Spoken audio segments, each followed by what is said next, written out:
직접적으로는 일코노미라고 하면 1인과 이코노미의 합성어 거죠. 그래서 1인 가구가 만들어내는 소비 트렌드 내지는 비즈니스 트렌드, 또 경제 현상 같은 것들을 이야기를 하는 거죠. 근데 이제 우리가 그냥 단순하게 1인 가구의 어떤 라이프 스타일만 바라보는 그런 차원을 넘어서서 일코노미의 라이프 스타일을 지향하는 그런 사람들까지 좀 일코노미의 범주에 집어넣는 것도 굉장히 사실 중요합니다. 그래서 다인 가구 속에 포함이 된 그런 소비자라고 하더라도 굉장히 개인화된 소비 트렌드 같은 성향을 보이는 사람들도 굉장히 많고요.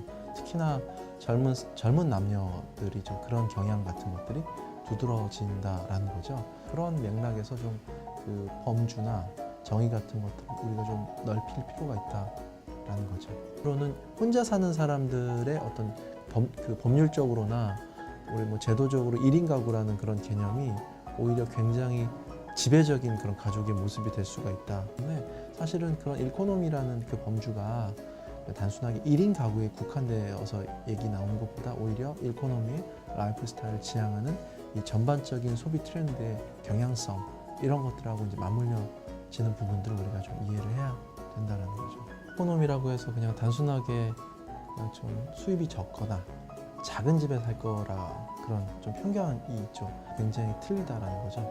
다인 가구에 비해서 1인 가구의 소비 성향 자체가 굉장히 자기를 위한 투자 이런 것들은 굉장히 적극적이라는 거죠.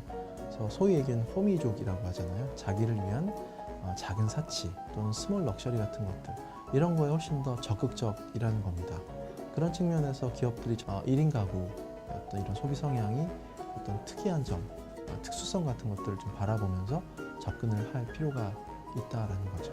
1인 가구가 굉장히 많아지고 있는 건 워낙에 전 세계적인 메가 트렌드라는 거죠. 우리나라는 지금 27% 넘어가고 있고, 뭐 스웨덴이나 뭐 이런 북유럽 국가들 같은 경우는 47% 전체적인 그런 뭐 매출이나 어떤 비즈니스에 있어서 굉장히 그 비율 자체가 굉장히 커진다라는 거죠. 그래서 기업이 여기에 대해서 이렇게 외면하고 이걸 그냥 무시해서는 또 앞으로 그런 업이나 비즈니스 같은 것들을 좀 원활하게 하긴 좀 어렵다. 1인 가구가 만들어내는 비즈니스를 넘어서서 그런 개인화되는 트렌드가 이 다인 가구 속에 살아가는 개개인들에게도 일코노미의 라이프 스타일을 지향하는 측면들 이런 것들이 굉장히 강해지고 있다라는 거죠. 편의점이라는 게 무엇보다 이제 1인 가구에 굉장히 특화된 그런 유통 채널 모델이죠. 소위 얘기하는 제로 에포트 커머스라고 하죠. 노력이 안 드는 것들 이런 것들 되게 선호하는데 그 오프라인 매장 중에서 그래도 이 편의점이 굉장히 효율적인 쇼핑들 시간을 아껴가면서 쇼핑할 수 있는 이런 것들을 가능케 한다라는 측면들. 무엇보다 일코노미 시대에는 그런 개별 고객들에게 굉장히 맞춤화된 서비스, 커스터마이제이션 된 그런 서비스 같은 것들이 제공되는 게 굉장히 중요하고 거기다가 요즘에 온디맨드 서비스라고 하잖아요. 이제 거기에 수요에 대응해서 굉장히 실시간 즉각적으로 이렇게 제공이 되는 이런 서비스 형태 같은 것들이 굉장히 또 앞으로 각광받을 수 있는 그런 산업이다죠.